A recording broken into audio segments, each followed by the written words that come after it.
Bismillahirrahmanirrahim. Assalamualaikum warahmatullahi wabarakatuh. Alhamdulillah. Nahmaduhu wa nasta'inuhu wa nastaghfiruh wa na'udzu billahi min shururi anfusina wa sayyiati a'malina. May yahdihillahu fala mudilla lahu wa may yudlil fala hadiya lahu.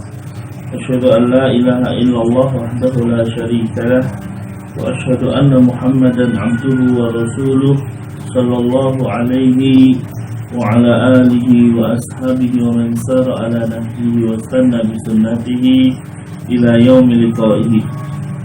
Amma ba'd. Qala Allah ta'ala ya ayyuhalladzina amanu taqullaha haqqa tuqatih wa la tamutunna illa wa antum muslimun. يا أيها الناس اتقوا ربكم الذي خلقكم من نفس واحدة وخلق منها زوجها وبث منهما رجالا كثيرا ونساء واتقوا الله الذي تساءلون به والأرحام إن الله كان عليكم رقيبا.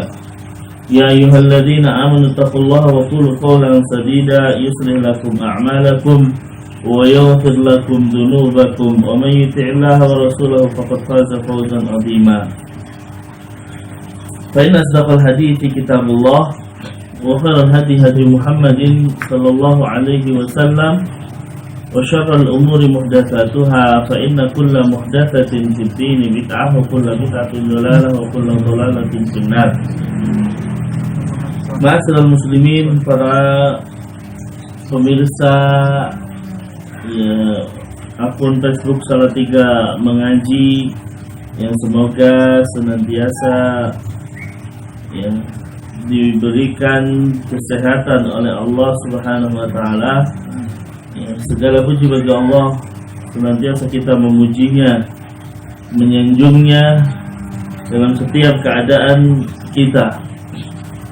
Apapun kondisi kita, apapun keadaan kita, itu tidak lepas dari nikmat-nikmat Allah, dari karunia-Nya, dari hidayah, taufik dan inayahnya.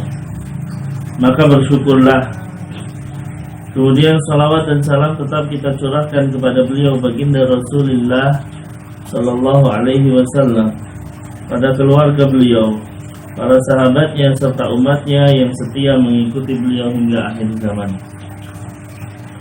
Para pemirsa sekalian, melanjutkan pembahasan kita dalam kajian via online dalam pembahasan wasilah lin najati min adabil qabri, wasilah untuk selamat dari adab kubur. Kita sudah menjelaskan dua hal, yaitu poin yang pertama, agar kita selamat, kita beriman bahwasanya Allah adalah Tuhan kita dan Islam sebagai agama kita, dan poin yang kedua adalah kita beriman bahwasanya Nabi Muhammad sallallahu alaihi wasallam sebagai nabi dan rasul.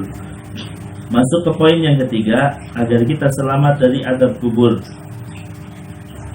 Agar kita selamat dari azab kubur, penulis menyebutkan cara yang ketiga, yaitu takwa Allah, bertakwa kepada Allah Subhanahu wa taala. Bertakwa kepada Allah Subhanahu wa taala. Pemirsa sekalian, Allah Subhanahu wa taala menyebutkan dalam surat At-Talaq ayat 2 dan 3, "Wa may yattaqillaha yaj'al lahu makhraja." Barang siapa yang bertakwa kepada Allah Subhanahu wa taala, Allah akan berikan baginya jalan keluar. Akan ada jalan keluar baginya. Wa yarzuqhu min haitsu la yahtasib, dan akan diberikan rezeki dari arah yang tidak diduga-duga. Nah, ini takwa kepada Allah Subhanahu wa taala. Fa fi hadhihi al-ayah wa'ada Allahu ahla taqwa bi an yaj'al lahum makhraja min kulli dhikin. Di dalam ayat ini, kata penulis, bahwasanya Allah Subhanahu wa taala berjanji, menjanjikan bagi orang yang bertakwa. Apa itu? Menjadikan baginya jalan keluar dari segala kesempitan. walaysa hunaka syiddah waladhi a'dhamu min syiddati sakarat wa khurujur ruh wa dukhulul qabr. Tidak ada kesempitan yang lebih sempit lagi. Kan bicara kesempitan, dan tidak ada yang lebih sempit lagi, lebih lebih sempit lagi daripada kesempitan ketika terjadi sakaratul maut, keluarnya ruh dan dimasukkan ke dalam kubur. Itu posisi pada saat itu benar-benar sedang sempit. Ya, sempitnya dalam arti kita akan menghadapi fitnah kubur. Maka supaya kita selamat dari fitnah kubur, ya kita bertakwa. Faman kana fid dunya taqiyan fa innal faraj wal mahraj yakunu lahu thawaban fi qabrihi. Ya, siapa yang di dunia bertakwa, maka Allah akan berikan jalan keluar, akan berikan kelapangan, ya, sebagai balasan di dalam kuburnya. Ini yang harus diperhatikan. Ya, maka bertakwa kepada Allah Subhanahu wa taala sebagai jalan untuk menjadikan dia selamat dari adab kubur. Nah, sekarang kita bahas sedikit tentang makna takwa, ya. Makna takwa yang di dalam Jami'ul Ulum wal Hikam disebutkan makna dari takwa yang didefinisikan oleh Talq Ibn Hubaib, ya, atau sebagian mengatakan Talq Ibn Habib. At-taqwa an ta'mala bi ta'atillahi ala nurin minallah tarju thawaballah. Yang namanya takwa adalah engkau melakukan ketaatan kepada Allah. Engkau beramal melakukan ketaatan kepada Allah di atas cahaya dari Allah, ala nurin minallah, dengan mengharap pahala dari Allah Subhanahu wa taala.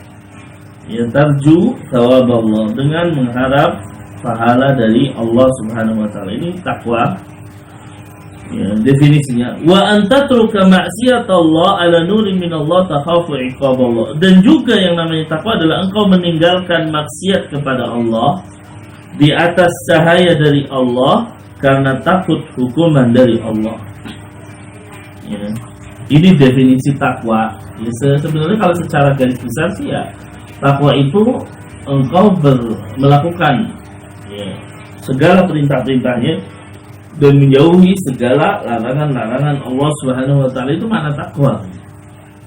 Ya, tetapi di sini coba kita lihat pengertian dari Talq Ibn Habib, ya, rahimahullah, yang mengatakan takwa itu engkau beramal mengerjakan ketaatan kepada Allah. Jadi segala bentuk ketaatan kepada Allah kita kerjakan. Ya. Apakah langsung kita kerjakan saja? Menurut pengertian kita itu taat, berarti kita kerjakan. Tidak, di sini ada kalimat ala nurin minallah, di atas cahaya dari Allah. Makna di atas cahaya dari Allah adalah di atas ilmu maksudnya.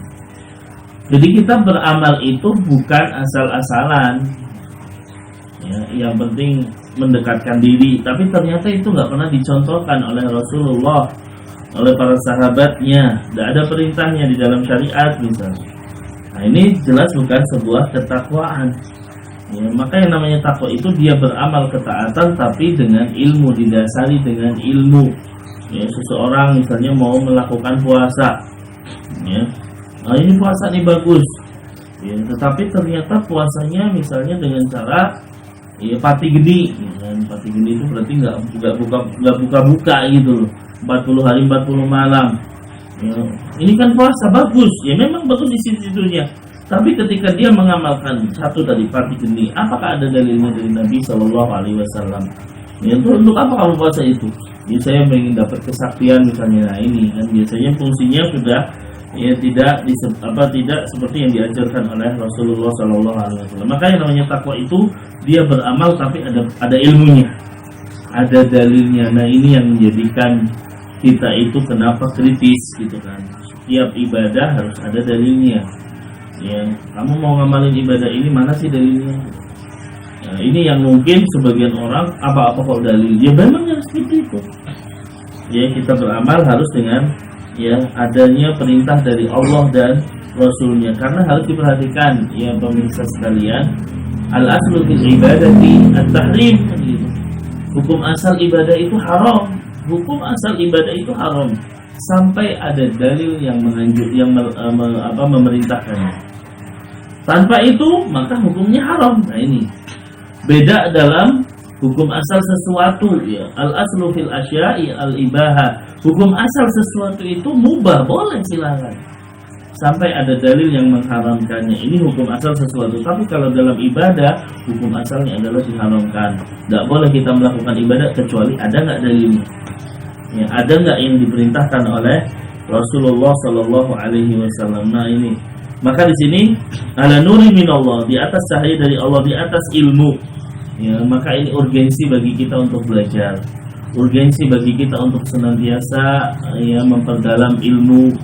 Ya, untuk menyibukkan diri kita di dalam belajar, dan belajar di sini adalah belajar ilmu agama maksudnya. Kemudian beliau mengatakan tarju thawaballah, mengharapkan pahala dari Allah Subhanahu wa taala. Ya, maka yang namanya ibadah itu ya bukan merupakan sebuah kesalahan kalau dia beribadah saya pengen pahala, betul. Karena ada sekelompok ya atau sebuah kelompok yang mengatakan kalau ibadah nggak usah mengharapkan pahala, kalau ibadah nggak usah takut neraka, tapi cukup dengan kecintaan kepada Allah. Padahal yang namanya pilar ibadah itu memiliki 3 pilar penting kan gitu. Apa aja itu? Yaitu roja, mengharap, kemudian khauf, rasa takut, dan yang ketiga adalah mahabbah. Jadi 3-tiganya ini penting, harus sejalan. Tidak boleh satunya. Dia ibadah karena pengen surga saja tapi nggak takut neraka, seperti itu. Ya, jadi harus 3-tiganya ini berjalan beriringan. Kalau seandainya satunya tidak ada maka tidak akan berjalan dengan baik. Nah, ini yang harus diperhatikan. Maka kita berharap pahala dari Allah Subhanahu Wa Taala. Dan ini banyak disebutkan dalam hadis-hadis. Contoh ketika puasa, Rasul mengatakan man shoma ramadhana imanan wa ihtisaban. Barang siapa yang berpuasa di bulan Ramadan dengan penuh keimanan dan apa? Mengharapkan pahala. Ihtisab, mengharapkan pahala di sisi Allah Subhanahu wa taala, ghufira lahu ma taqaddama min dambi, kan gitu. Dikatakan akan diampuni dosa-dosanya yang telah lalu. Kemudian ya, definisi selanjutnya wa antatruka maksiatallah, dan engkau meninggalkan kemaksiatan kepada Allah. Ini pun sama, ala nuri minallah, harus ada ilmu, harus di atas cahaya dari Allah Subhanahu wa taala. Ya. Takhafu iqaballah, dan engkau takut dengan hukuman dari Allah Subhanahu wa taala. Jadi seseorang meninggalkan ya perzinaan misalnya. Ya, seseorang meninggalkan hal yang dilarang oleh Allah Subhanahu wa taala, kita harus tahu oh ini memang larangan. Ya, ini memang larangan. Ya, tidak hanya sekedar karena nggak boleh dalam adat istiadat.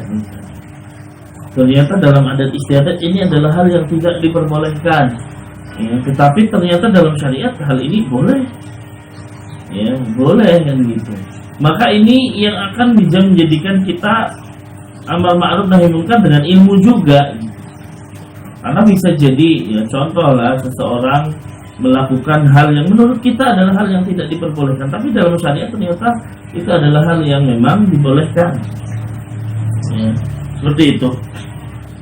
Ya, contoh misalnya ya seseorang makan dengan berdiri. Makan dengan berdiri. Ya, ada orang yang marah dengan sebesar-besarnya marah, kamu makan kok berdiri. Ya, padahal ternyata hukum makan dengan berdiri itu bukan hal yang terlarang secara mutlak gitu kan. Ya, karena para sahabat Nabi, Ibnu Umar misalnya pernah di masa Rasulullah beliau makan, ya, beliau mengatakan kita di masa Rasulullah makan dengan berdiri. Ya, ketika mengatakan di masa Rasulullah, pasti Rasulullah tahu di situ. Ya, maka ini menunjukkan hal itu adalah hal yang diperbolehkan. Ya, minum ya dengan berdiri. Ternyata Rasulullah pun pernah melakukan minum dengan berdiri. Jadi ada larangan-larangan atau mungkin ada hal-hal yang memang hukumannya tidak atau larangannya tidak mutlak, dan sehingga kita menjadikan kamu melakukan dosa besar dan lain sebagainya. Ya terkadang manusia itu mindsetnya berbeda gitu kan. Apalagi di masyarakat awam ada larangan-larangan yang itu berat tapi dianggap ringan.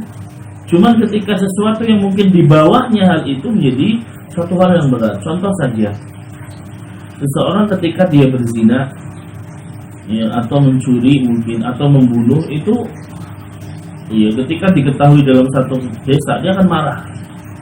Dia akan marah besar. Kok kamu membunuh? Kok kamu berzina? Bahkan bisa jadi diusir, ayo kamu pergi dari kampung. Ya, nggak boleh di sini dan lain sebagainya. Ini kan itu. Ya, tapi begitu misalnya ada seseorang yang melakukan satu dosa yaitu meninggalkan sholat, ya, maka orang itu dianggap biasa meninggalkan sholat. Ya, jangankan diusir, ya, mereka menganggap biasa aja. Maka terkadang padahal meninggalkan sholat itu minimal hukumnya itu adalah dosa yang besar, lebih besar daripada membunuh, lebih besar daripada berzina, ya, lebih besar daripada pencurian, perampokan dan lain sebagainya, ya. Yang ini jelas, ya. Maka menunjukkan mindsetnya kita kadang berbeda gitu. Ya, ada seorang mencuri, wah pencuri, dia pencuri. Ada seorang meninggalkan sholat, meninggalkan sholat ya sudah.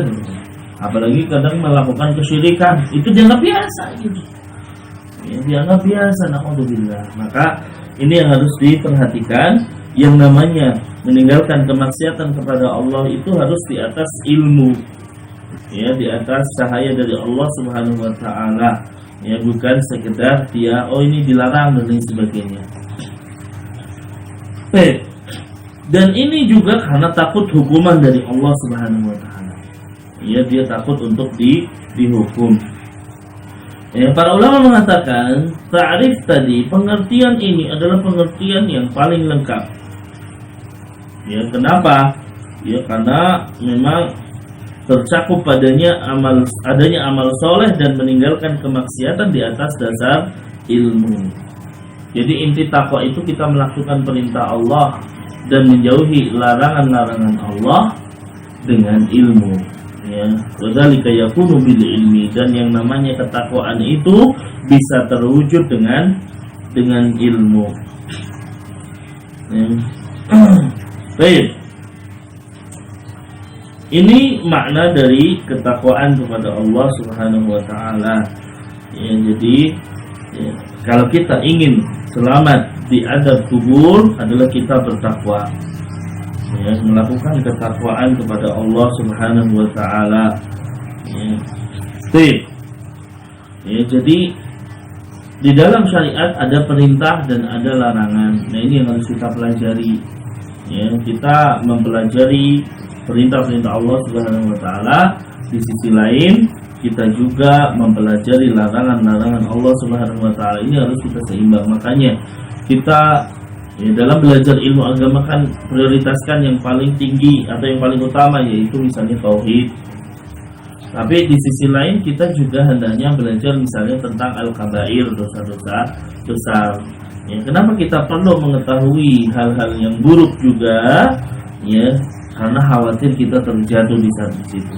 Jadi kita mempelajari hal yang dosa atau mempelajari hal-hal keburukan bukan kita untuk terjatuh di dalamnya, tetapi adalah agar kita tidak terjatuh di dalamnya. Allahu a'lam bishawab. Ini poin yang ketiga, ya, yang bisa saya sampaikan di kesempatan hari ini atau waktu ini. Mudah-mudahan bisa bermanfaat. Kurang lebih mohon maaf, yang benar semuanya dari Allah Subhanahu wa taala, sedangkan kekurangan kealfaan itu semata-mata karena kelemahan ilmu yang saya miliki. Mudah-mudahan Allah menjadikan kita semua diampuni dosa-dosanya. Allahumma 'allimna ma yanfa'una wanfa'na bima 'allamtana wa zidna ilman ya rabbal alamin. Kita akhiri dengan doa kafaratul majlis. Subhanakallahumma wa bihamdika, asyhadu an la ilaha illa anta, astaghfiruka wa atubu ilaik. Assalamualaikum warahmatullahi wabarakatuh.